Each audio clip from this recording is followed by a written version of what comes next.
o nosso bom Deus com o hino número 17.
Continuando neste espírito de adoração e de louvor, vamos fazê-lo com o hino número 11. Hino número 11. Aqui nós vamos cantar ao Deus a quem adoramos.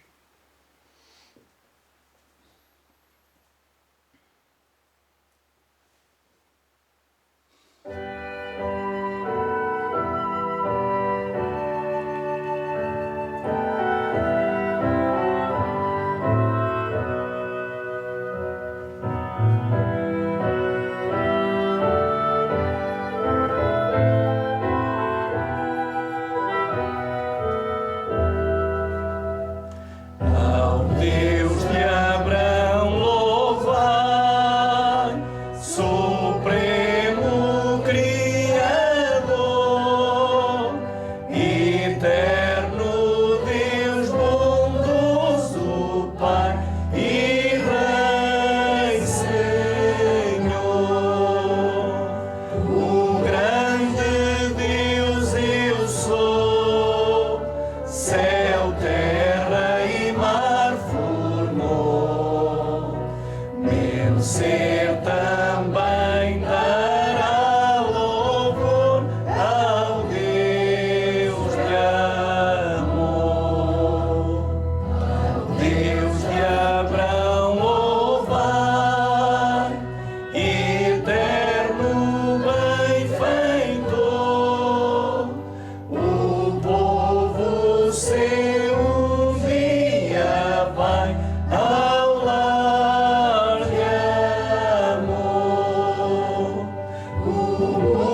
Deus é santo. E a sua lei também é santa. Vamos agora cantar o hino 526 e depois eu logo de seguida pediria à irmã Manuela que nos lesse a lei, tá bom? 526.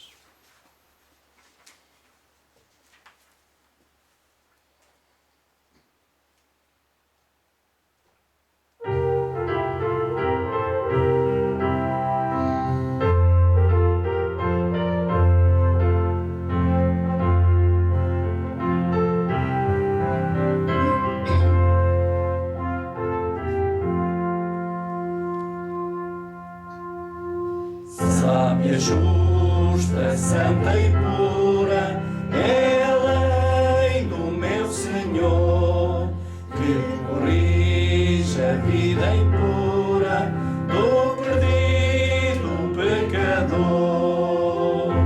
Do Senhor o ensinamento, sempre ali perfeito está.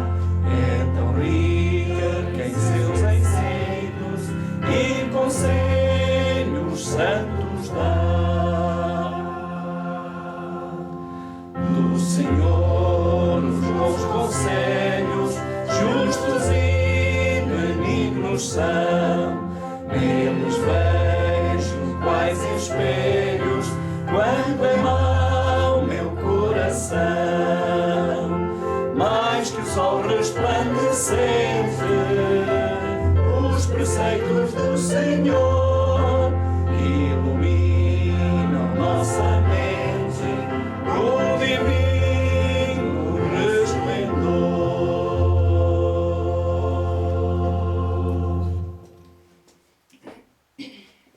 Não terás outros deuses diante de mim. Não farás para ti imagem de escultura. Não tomarás o nome do Senhor teu Deus em vão. Lembra-te do dia do sábado para o santificar. 6 dias trabalharás, mas o 7º dia é o sábado do Senhor teu Deus.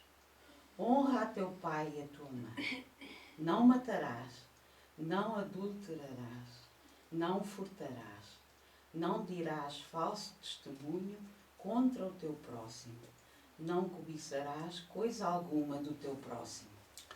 Esta é a santa lei do Senhor, onde nela nós conseguimos ver por palavras refletido o seu caráter. Prostremo-nos diante dele para a oração.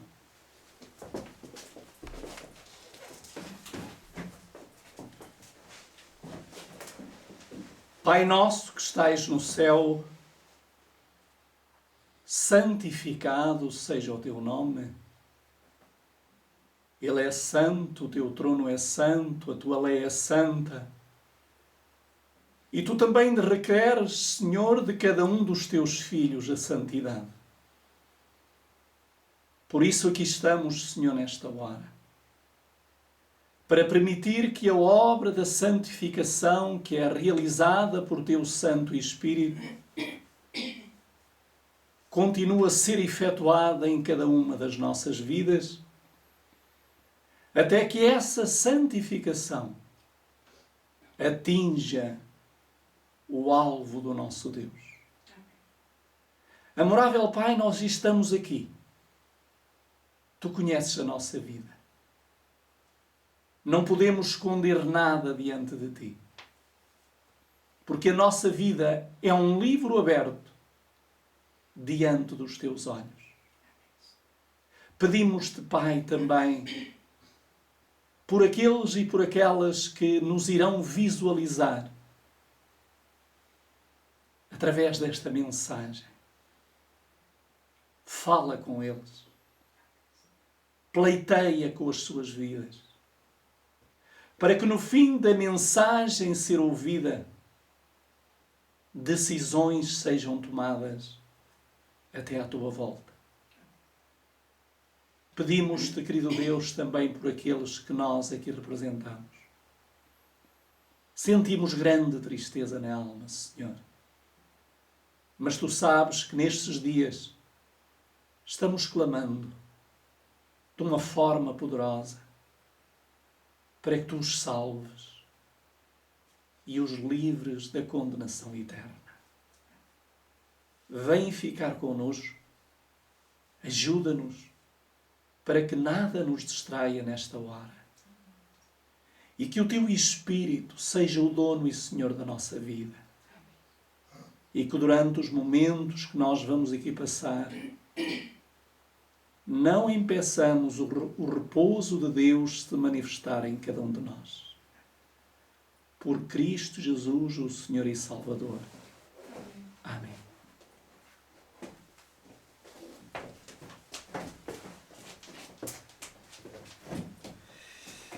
Antes de entrar na leitura no tema desta manhã, que é o repouso de Deus, foi chamada a minha atenção, quando eu e a minha mulher líamos a meditação esta manhã, para umas meditações matinais, minha consagração hoje, do dia de hoje, 9 de outubro. E parece não, Deus conduz as coisas de uma forma incrível. Eu vou ler esta meditação e depois entraremos no tema. Para com a casa de Deus.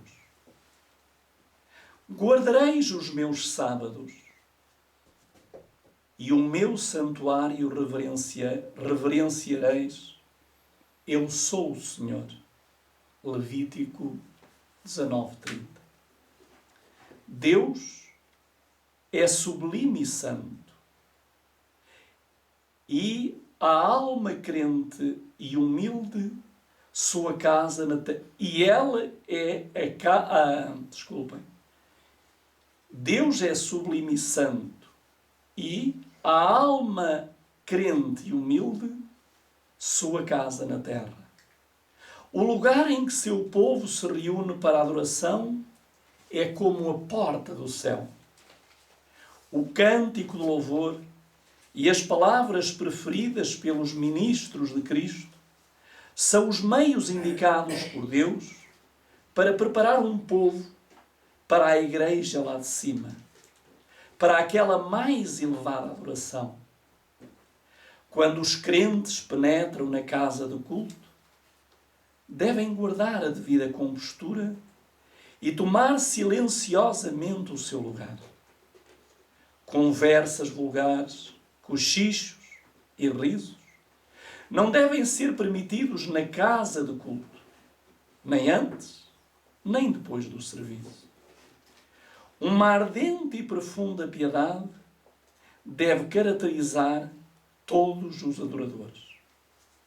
Se faltam alguns minutos para o começo do culto, os crentes devem entregar-se à devoção e meditação silenciosa, elevando a alma em oração a Deus, para que o culto se torne para eles uma bênção especial, operando a convicção e a conversão em outras almas. Devem lembrar-se de que estão presentes ali mensageiros do céu. Perdemos geralmente muito da suave comunhão com Deus pela nossa falta de quietude e por não nos darmos à reflexão e à oração. Pais, exaltei o padrão do cristianismo no espírito de vossos filhos. Ajudai-os a entretecer a pessoa de Jesus em sua experiência. Ensinai-os a ter o maior respeito pela casa de Deus e a compreender que quando entram ali, devem fazê-lo com o coração comovido, ocupando-se com pensamentos como estes. Deus está aqui. Esta é a sua casa. Devo alimentar os meus pensamentos puros e guiar-me pelos mais santos propósitos. Este é o lugar onde Deus vem ter com o seu povo e o abençoa. Os pais devem não só ensinar, como exortar os filhos a entrarem no santuário divino com seriedade e reverência. Praticai a reverência até que ela se torne uma parte do vosso ser. Esta última frase, para mim, é uma frase que nos mostra que o nosso ser tem que ter nele, de uma forma intrínseca, a reverência por as coisas de Deus. Achei muito, muito interessante esta meditação e ela me transmitiu, particularmente, alguns ensinamentos. O irmão pode ler essa última frase, Leio, sim, senhora irmã. Praticai a reverência até que ela se torne uma parte do vosso ser. Queridos irmãos, quero vos dizer que estamos na presença do nosso bom Deus. E é desse dia mesmo. É do 9 de outubro. Sabem que estes dias tenho vivido uma experiência maravilhosa. Não fosse hoje a triste coisa que aconteceu, porque eu tive todo o cuidado durante a semana de preparar um PowerPoint para conseguir transmitir não só aos presentes, mas àqueles que nos vão visualizar, o tema que eu acho impressionante. Mas, infelizmente, ao preparar ali o ecrã, ele partiu. E por isso, vou procurar, por palavras minhas, a expressar aquilo que foi expressado durante estes dias no trabalho que o Senhor me deu a realizar. Repouso de Deus. Alguém poderá perguntar, ainda no sábado, falámos sobre isto? Porquê de novo? Porque no sábado nós não vimos, nem lemos, nem estudamos o que vamos estudar neste dia. Reparem que no livro da Carta aos Hebreus, o livro da Carta aos Hebreus, no capítulo 4 e no versículo 4, diz-nos o profeta e apóstolo Paulo o seguinte, Hebreus 4, 4. Durante muitos anos eu andei para entender este capítulo 4. Mas só durante esta semana, não digo que eu a entendi na plenitude, mas os meus olhos foram abertos. O meu entendimento pelos méritos do Espírito Santo e intercessão de Jesus, consegui compreender melhor. E gostaria de ler no capítulo 4, verso 4 de Hebreus. Porque em certo lugar disse assim no dia 7º, e repousou Deus de todas as suas obras no 7º dia. Que interessante! O apóstolo Paulo, ao escrever nesta carta aos Hebreus, ele diz que num certo lugar Deus falou estas palavras. E todos nós sabemos em que lugar foi esse. Estas palavras foram proferidas no jardim que estava no Éden. Porém, há um outro versículo que nos mostra algo que ao mesmo tempo é preocupante. E o que é preocupante é o versículo 5. E outra vez neste lugar, não entrarão no meu repouso. Que coisa incrível o Senhor nos quer transmitir. Fala-nos de um repouso e ao mesmo tempo disse que não entrariam no repouso. Nós precisamos compreender que repouso é este a que Deus se refere. Meus queridos amigos e amigas,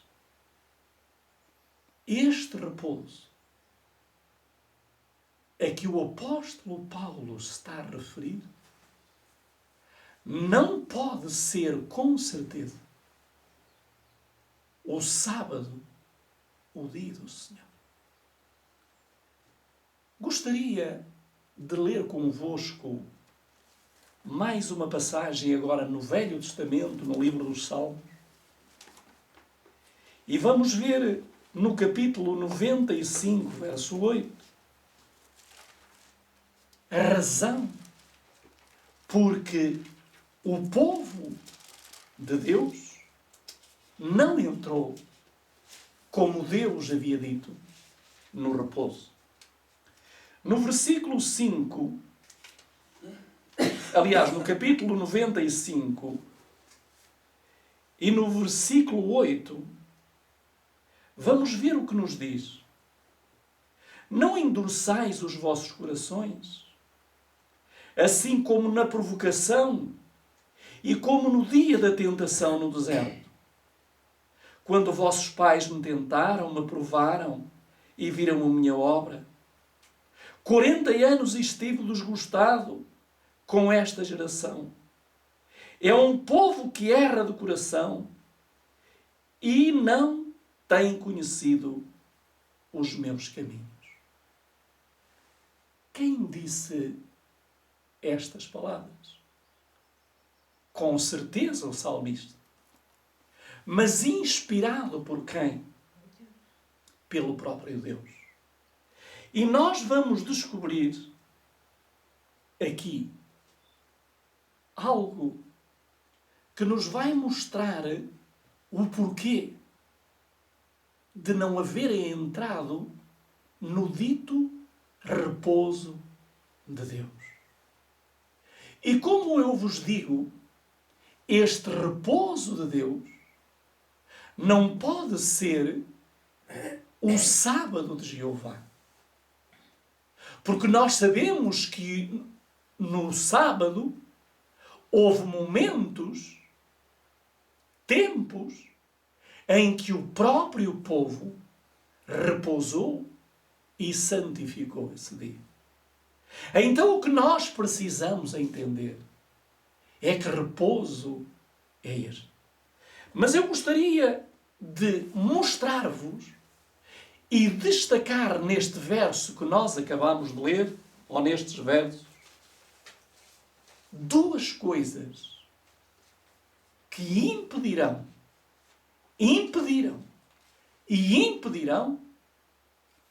cada um de nós de também entrar nesse repouso. A primeira coisa que nos mostra aqui é a dureza do coração. Diz-nos: não endureçais os vossos corações. Corações duros. Que Jesus bate, mas não abre. A palavra de Deus mostra, não aceita. Por isso Deus diz: não endureçais os vossos corações. Uma outra coisa que nos é dito, diz logo a seguir: e assim como na provocação e como no dia da tentação no deserto. Verso 9. Quando vossos pais me tentaram. Duas coisas que impediram o povo de entrar no repouso de Deus foi o endurecimento do coração e tentarem a Deus. O que é que isto significa? O que é que isto me quer dizer a mim e a vós? No livro de Deuteronômio, no capítulo 9 e no versículo 1, Deuteronômio, no capítulo 9 e versículo 1, eu gostava que alguém aqui pudesse ler esse versículo colocando-se de pé, porque a palavra de Deus é santa, e ler o versículo 1. O que é que diz?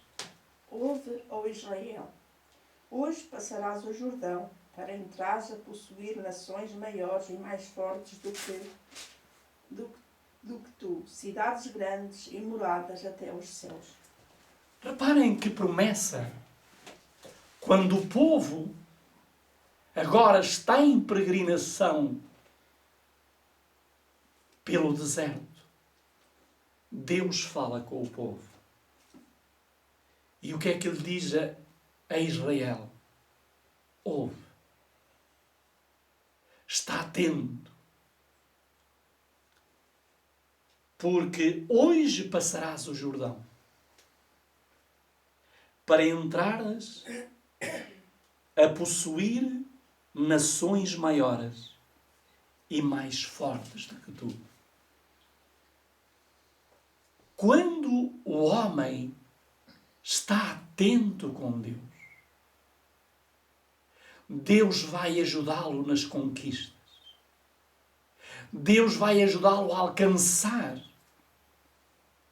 aquilo que ele aparentemente pensa que é impossível alcançar.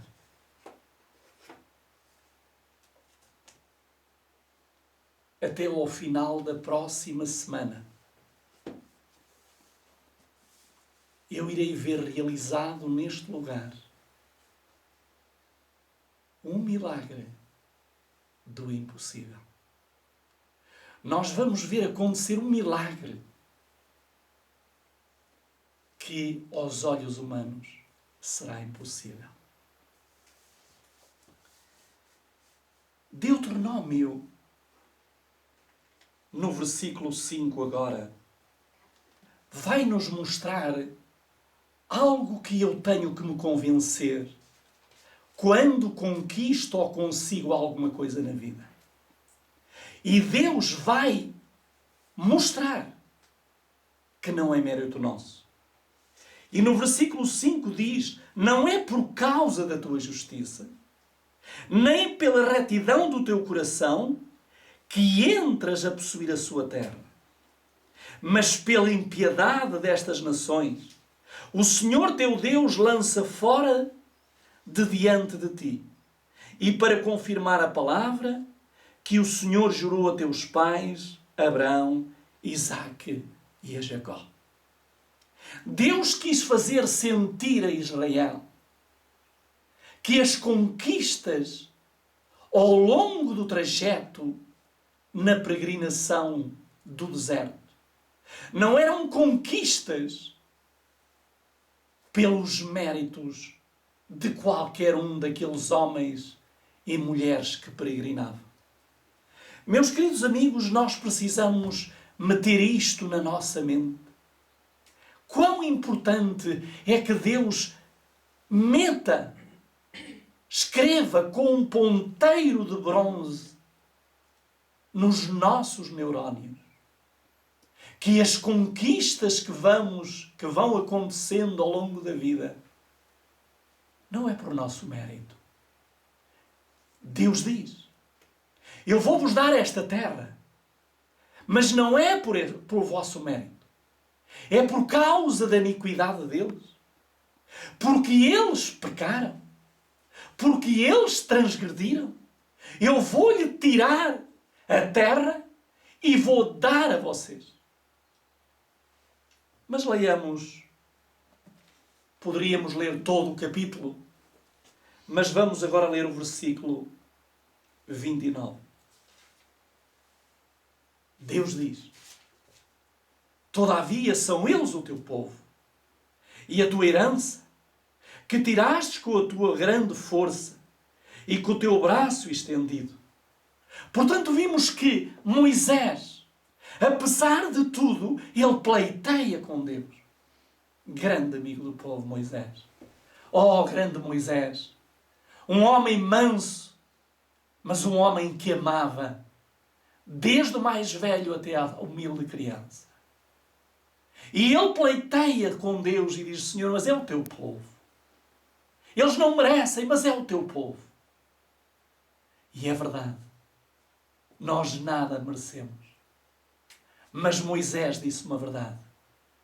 Mas nós queremos ser o povo de Deus. E Deus quer que nós sejamos o seu povo. Vejamos o que é que nos diz agora. No mesmo capítulo de Deuteronômio, vamos ler o versículo 10. E vamos ver o que é que diz o versículo 10. E o Senhor me deu as duas tábuas de pedra, escritas com o dedo de Deus. E nela estava escrito, conforme todas as palavras que o Senhor tinha falado convosco no monte, no meio do fogo, no dia da Assembleia. Moisés faz lembrar ao povo as palavras de Deus na montanha do Sinai. Diz-nos no versículo 11: sucedeu, pois, que ao fim dos 40 dias e 40 noites, o Senhor me deu as duas tábuas de pedra, as tábuas da aliança. Queridos amigos, Moisés estava feliz. Moisés estava resplandecendo da glória do Senhor. 40 dias na sua presença, ouvindo as suas instruções, dando-lhe aquilo que é o mais sagrado que Deus tem para a humanidade, a sua santa lei. E agora, no final dos 40 dias, quando ele estava numa simbiose com o Criador, Deus vai-lhe dar uma triste ordem. E a triste ordem que ele lhe deu é a que nós encontramos no versículo 12. E o Senhor me disse: levanta-te, desce depressa daqui, porque o teu povo, que tirastes do Egito, já se tem corrompido. Cedo se desviaram do caminho que eu lhes tinha ordenado. Fizeram para si uma imagem de fundição. Moisés, com a lei, a tábua da lei, que era o julgamento do homem na vertical, estava a ser transgredido, mesmo ainda antes de Moisés descer do monte. Mas há aqui uma coisa que me surpreende, como Deus fala. Vejamos quando o Senhor no verso 12 lhe diz para descer, e lhe diz para descer depressa. Vejam o que é que ele diz a seguir. Porque, o quê? Teu povo. O teu povo? Não era o povo de Deus? Não era o povo do Senhor? Não. quando entramos na tentação, quando somos vencidos por ela, deixamos de ser o seu povo. Nós só somos povo de Deus quando estamos cobertos pela sua glória. Quando as vestes da justiça de Cristo nos cobrem. Não esqueçamos o título desta mensagem: No repouso de Deus. Nós vamos ver que Deus disse a Moisés: Moisés, desce depressa. Faz isso rápido. Eu não sei se Moisés apressou o passo, se Moisés correu, ou o que é que ele aconteceu na sua descida da montanha do Sinai. Mas uma coisa que eu sei é que foi a pior descida na vida de Moisés. Porque ele deixava de se encontrar com a glória e iria se encontrar com o reino das trevas. Deixava de se encontrar com Deus para se encontrar com o culto a Satanás. Queridos irmãos,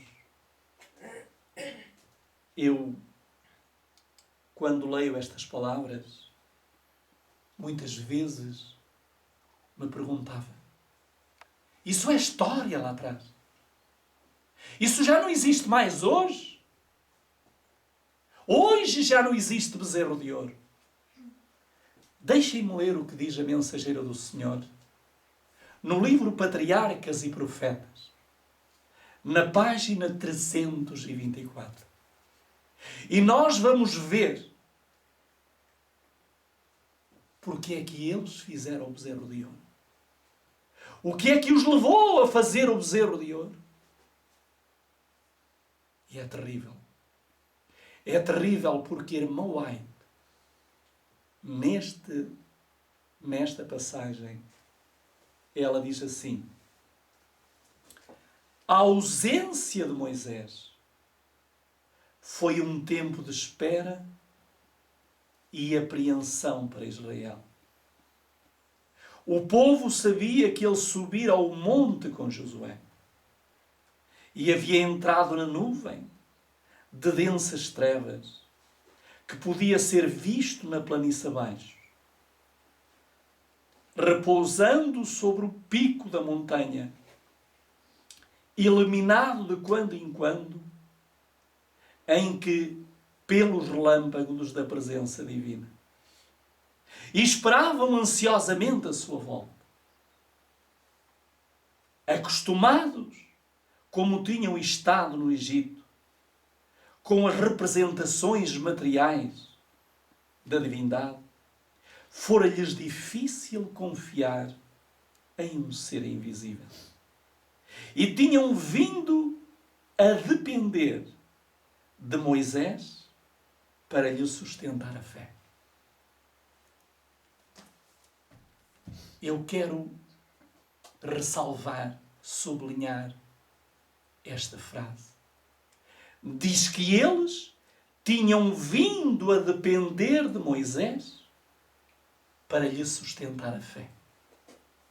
Eu pergunto: a sua fé depende de alguém? A sua fé depende de algum pastor, de algum líder religioso? Se ela depender, mesmo que seja de uma pessoa como Moisés, no momento em que ele lhe faltar, você vai construir o bezerro de ouro. A nossa fé não deve depender de ninguém. Mesmo na maior unidade que existe na família, que é o marido e mulher.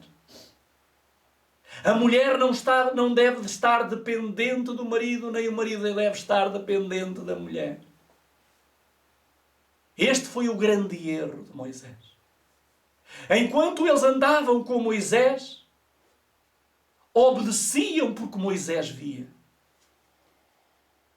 Mas quando Moisés se ausentou 40 dias, uma ausência programada por Deus, nós vimos o que eles fizeram. Diz-nos a mensageira do Senhor: agora ele lhes fora tirado. Dia após dia, semana após semana, passavam-se. E ele ainda não voltava. Embora as nuvens ainda estivesse à vista, parecia há muito, no acampamento que o seu chefe deles desertara, ou que fora consumido pelo fogo devorador. Reparem que eles pensavam que aquilo que eles mereciam foi aquilo que tinha acontecido ao povo, a Moisés. Eles pensavam que Moisés tinha sido devorado pelas chamas.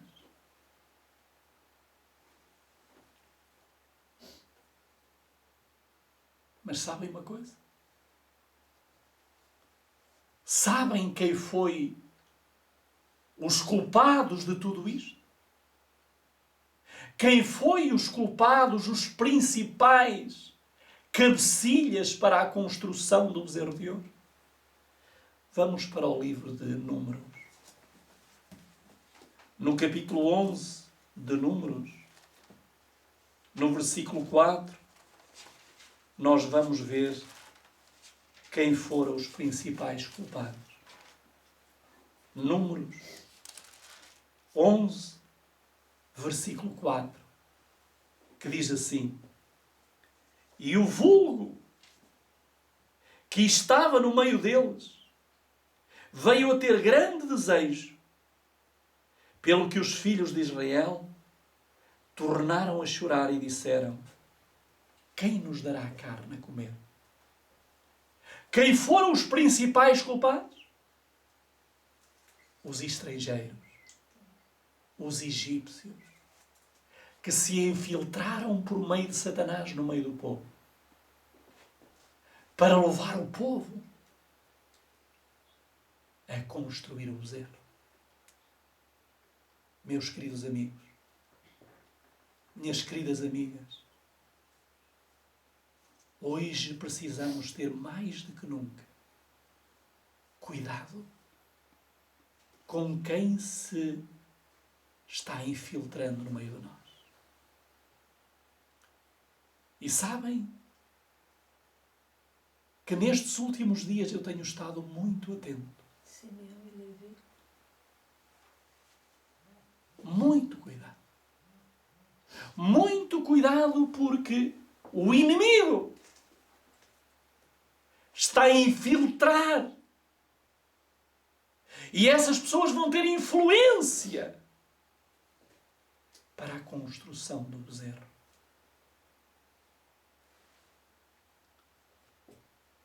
Faz-me pensar que hoje devemos desconfiar de tudo e de todos. Porque hoje nós nunca sabemos quem pode ser um estrangeiro no meio da semente santa de Deus. Gostaria de ler-vos, a propósito disso, o que diz a mensageira do Senhor. Curioso que ela vai ao pormenor de todas as coisas. No mesmo livro, Patriarcas e Profetas, e na página 431, ela diz o seguinte: a mistura de gente que com os israelitas subira do Egito era uma fonte de contínua tentação e dificuldades. O que é que ela era? Uma fonte. E o que é que sai da fonte? Água. Mas aqui não era a água que saía desta fonte. Diz-nos que era uma contínua tentação e dificuldades. Eles foram infiltrados pelo diabo para criar tentação no meio do povo e dificuldades. Criavam as dificuldades. E ela continua. Professaram ter renunciado à idolatria e adorar o verdadeiro Deus. Como é que nós vamos descobrir? As pessoas dizem, não, eu agora adoro o verdadeiro Deus. Esteja atento. Mais do que nunca. Pelos seus frutos os conhecereis. E quero-vos dizer que dantes a árvore demorava, e estando a falar da árvore espiritual, a árvore demorava muito tempo a manifestar os frutos. Mas quero-vos dizer que nestes dias finais, os frutos vão ser manifestados de uma forma rápida. E diz-nos que eles professavam ter renunciado à idolatria e adorar o verdadeiro Deus, mas a sua primitiva educação e ensino lhes havia modelado os hábitos de caráter. E estavam mais ou menos corrompidos pela idolatria e reverência para com Deus. Reparem o que é que eles tinham na mente. Aquilo que Deus diz em Jeremias. Este povo honra-me com os lábios, mas o seu coração está longe de mim. Era isto que acompanhava o povo de Israel. A semente santa era acompanhada por este povo. Diz-nos ainda, eram os que mais frequentemente suscitavam contendas e os primeiros a queixar-se e contaminavam o acampamento com as suas práticas idólatras e murmurações contra Deus. Cuidado quando você vê muitas pessoas a queixarem. Cuidado quando você ouve muitos murmuradores. Não estão contentes com nada nem com ninguém. Cuidado. Muito cuidado. Vejamos o que ela continua agora no mesmo livro, um pouco mais à frente, agora na página 431. Ela diz, durante todos os 40 anos no deserto, recordava semanalmente ao povo a sagrada obrigação do sábado pelo milagre do maná. Portanto, Deus, todas as semanas, fazia lembrar ao povo a santidade do sábado. Mas, contudo, mesmo isto não os levava à obediência, se bem que não se atrevessem a uma transgressão tão franca e ousada como a que recebera a assinalada punição. Havia, entretanto, grande frouxidão na observância ao quarto mandamento.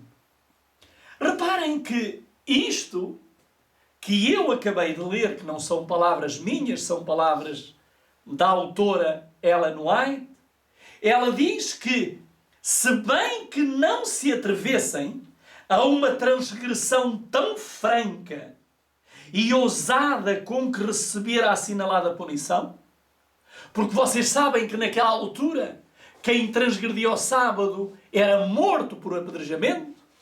Então reparem o que é que ela diz. Ela diz o seguinte, tão franca, ousada, que recebera a assinalada punição, havia, entretanto, grande frouxidão na observância do quarto mandamento.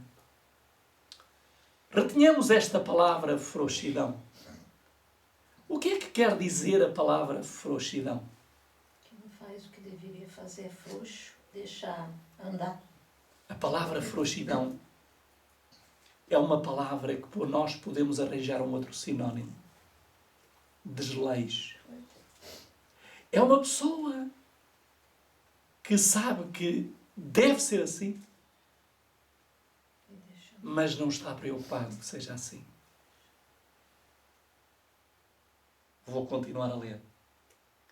Deus declara pelo seu profeta: profanaram grandemente os meus sábados.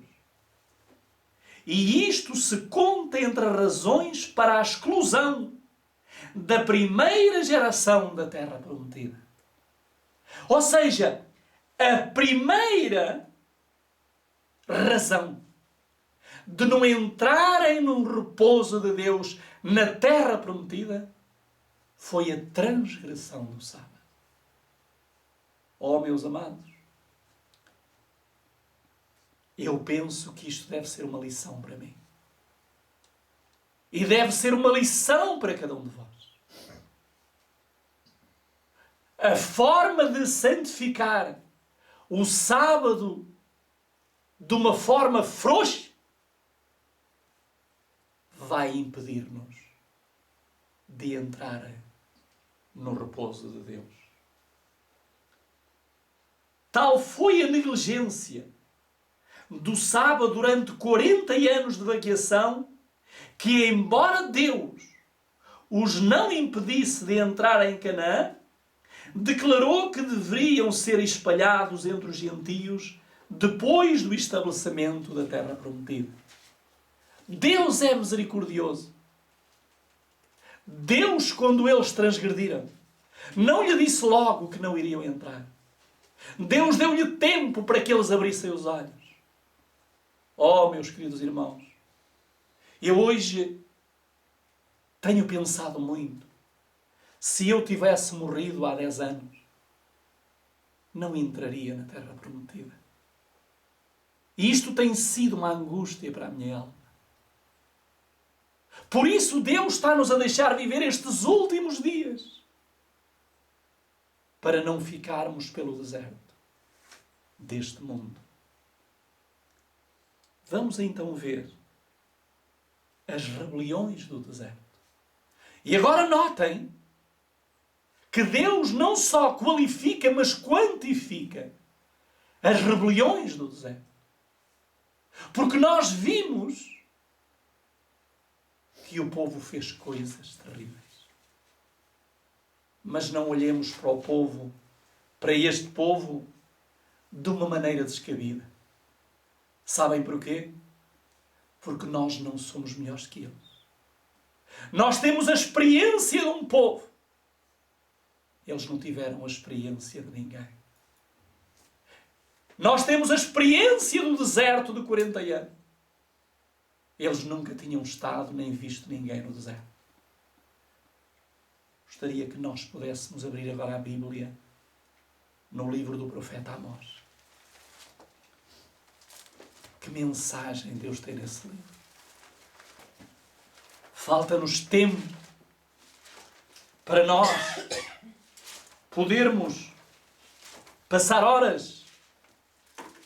Sabem que este vosso servidor, já de altas horas da madrugada, que ainda não parou com isto tudo do Santo Livro.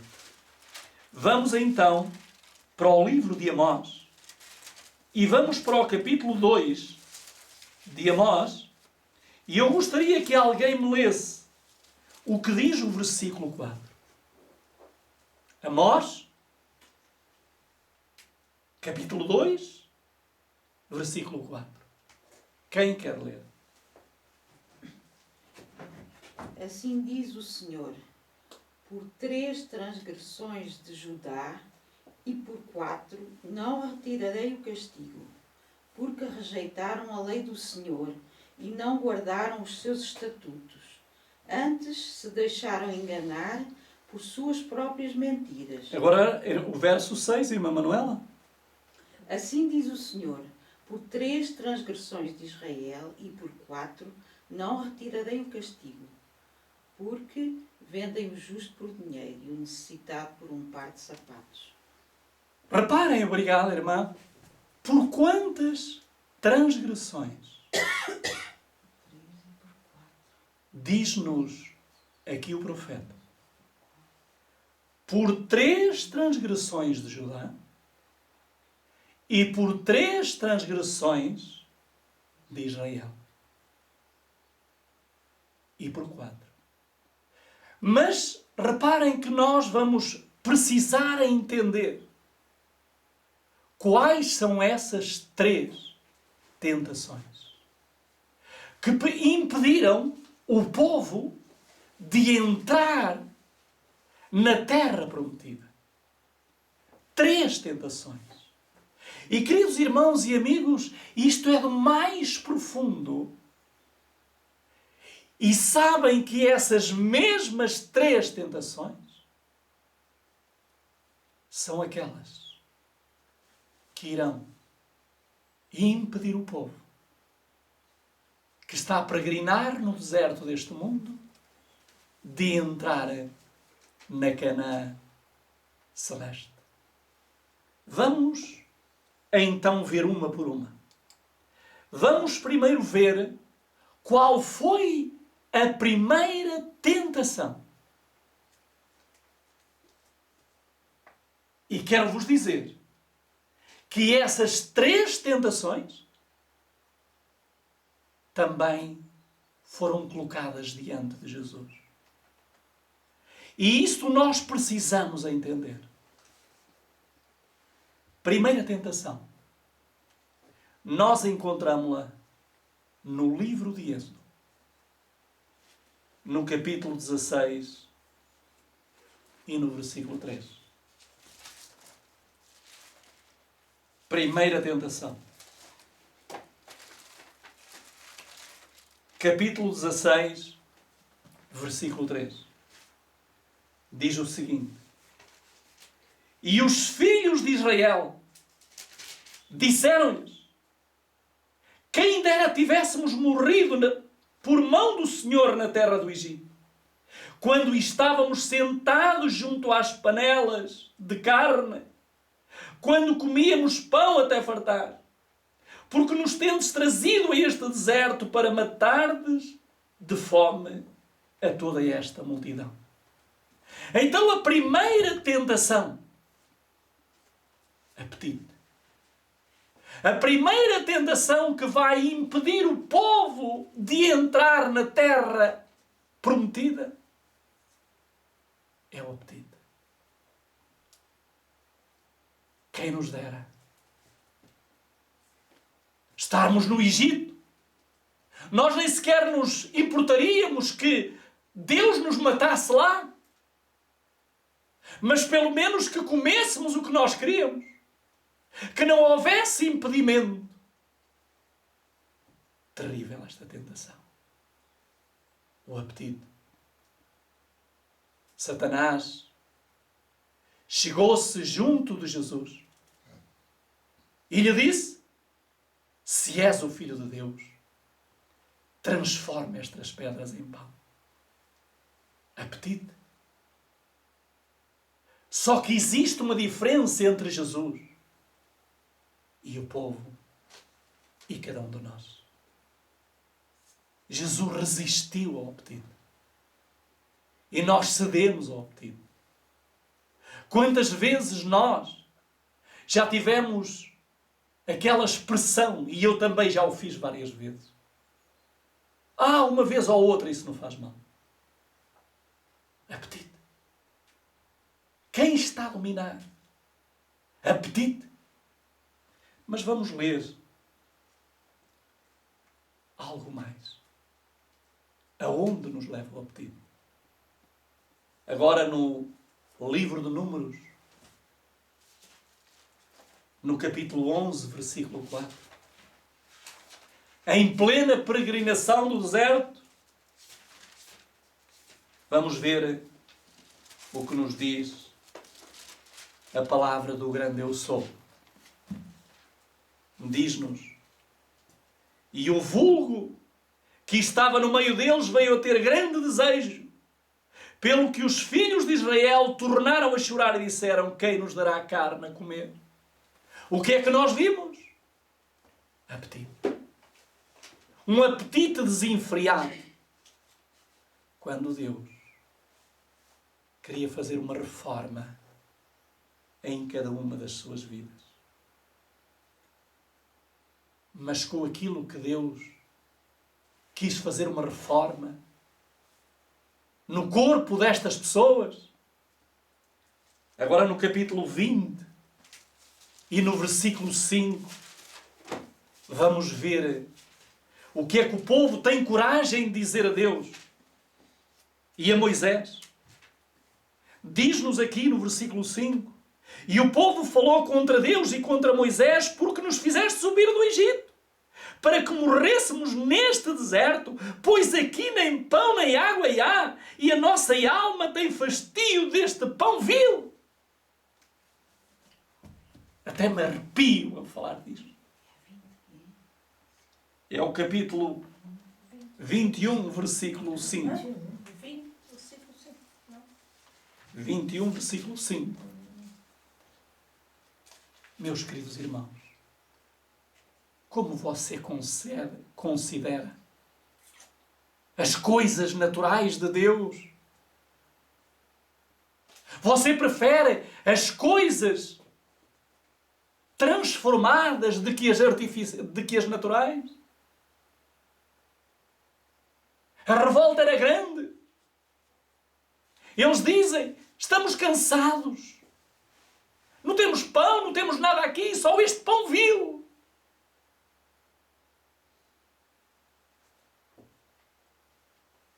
Queridos amigos, e eles perguntaram mesmo a Moisés: por que nos trouxestes do Egito? Sabem porquê é que eles foram trazidos do Egito? Porque eles clamaram no Egito para que Deus os livrasse. E porque Deus ouviu o clamor deles. Deus viu o seu povo ser massacrado no Egito. E agora perguntam: por que nos trouxestes do Egito? Apetite. Diz-nos Filipenses 3,19 que todos nós corremos um risco. Nós corremos o risco de também podermos estar envolvidos com esta tentação. E diz-nos no capítulo 3, 19 de Filipenses, o que é que nos diz? Quem quer ler? O fim deles é a destruição, o Deus deles é o seu ventre, e a glória deles é para a vergonha deles mesmos, que só pensam nas coisas terrenas. Qual é o fim deles? Destruição. E porquê é que é a destruição? Porque Deus eles deles, têm o ventre. como Deus o ventre. Será que isto poderá estar a acontecer comigo e convosco? Será que o meu ventre tem sido adorado nestes últimos tempos? Cada um deve pensar. Diz-nos a mensageira do Senhor, em Conselhos sobre o Regime Alimentar, na página 149. Quando o Deus de Israel tirou o seu povo do Egito, privou-os de alimento cárneo em grande medida, mas deu-lhes do céu e água, deu-lhes o pão do céu e a água da dura rocha. Com isto não ficaram eles satisfeitos. Abominaram o alimento que lhes fora dado e desejaram voltar para o Egito, onde podiam sentar-se junto às panelas da carne. Preferiam suportar a escravidão e até mesmo a morte a serem privados da carne.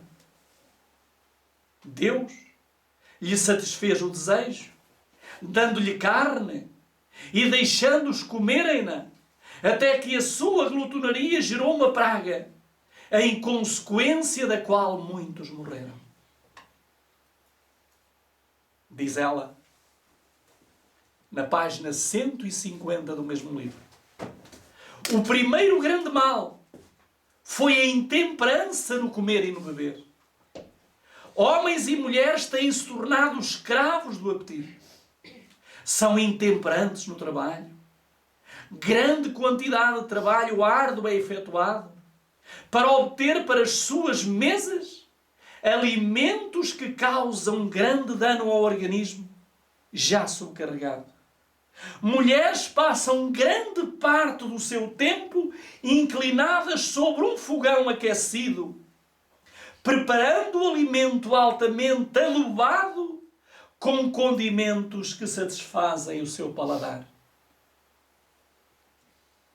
Apetite. Primeira tentação das três. Apetite. Onde Adão caiu, a grande maioria dos cidadãos, dos humanos, podemos dizer dos terráqueos, estão caindo. Vamos agora ver o que nos diz ainda a serva do Senhor em Conselhos sobre Regime Alimentar, na página 151.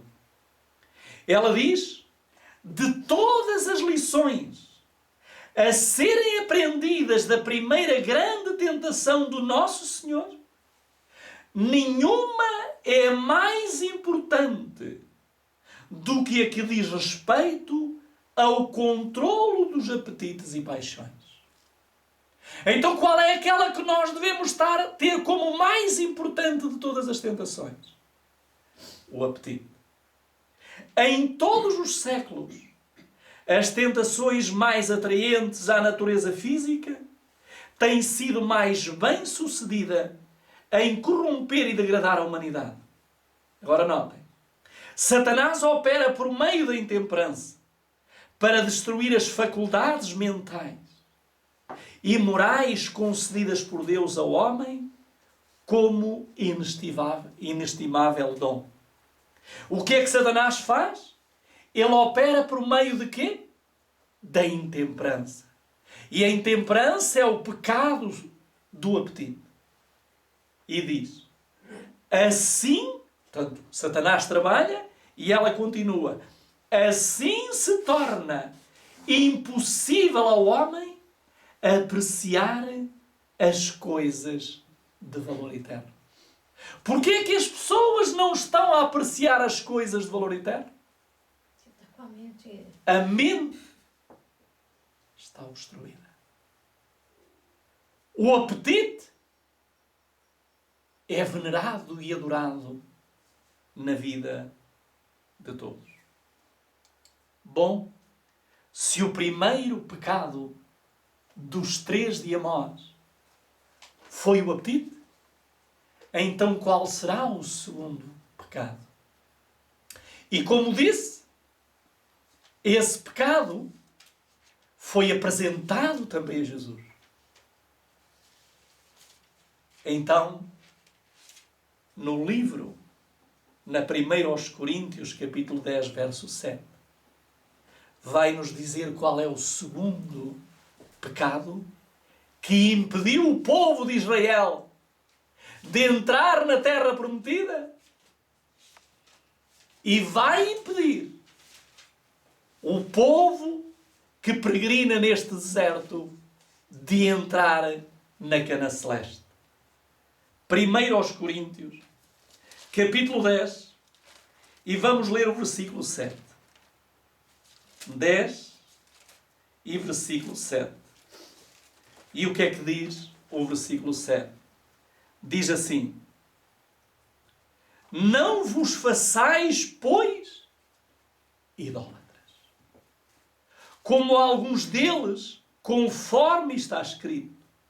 O povo assentou-se a comer e a beber e levantou-se para folgar.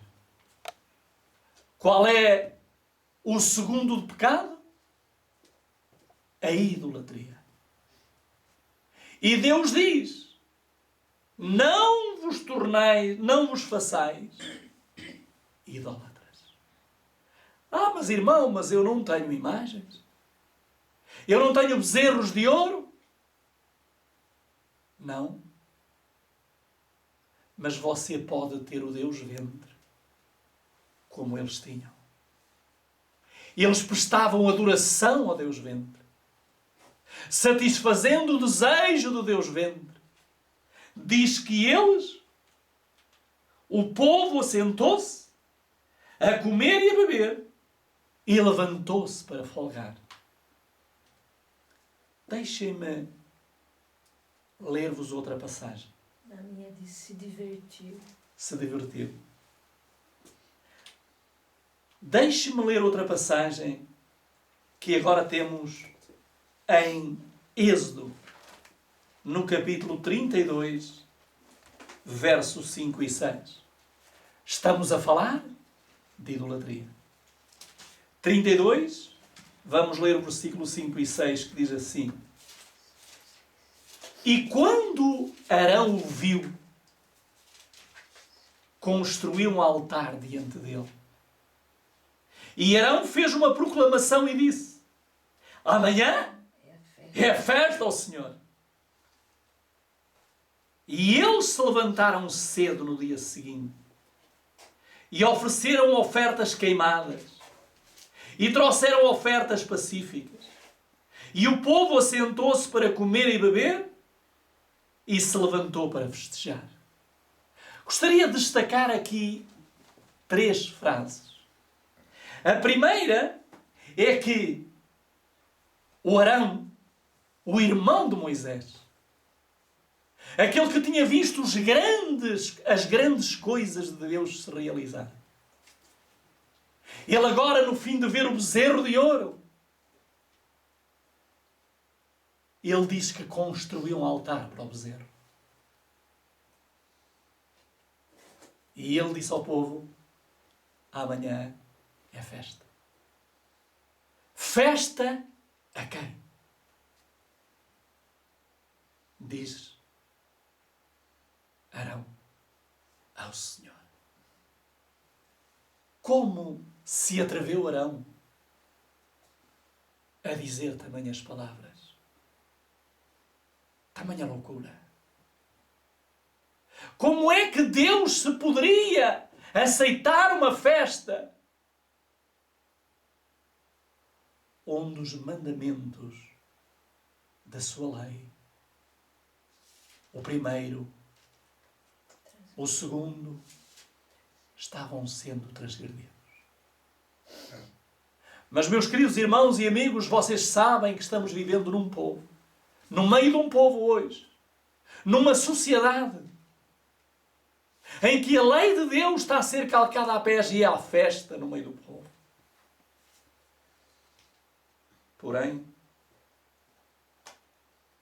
eu vou ler um versículo que nos envergonha a todos. E esse versículo é o versículo 25 do mesmo capítulo. 32, verso 25. O que é que diz?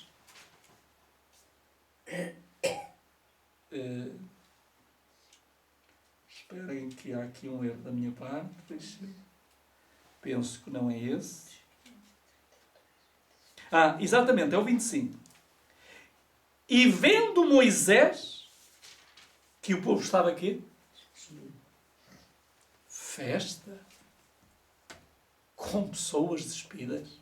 Despido mesmo estavam mesmo... Nus.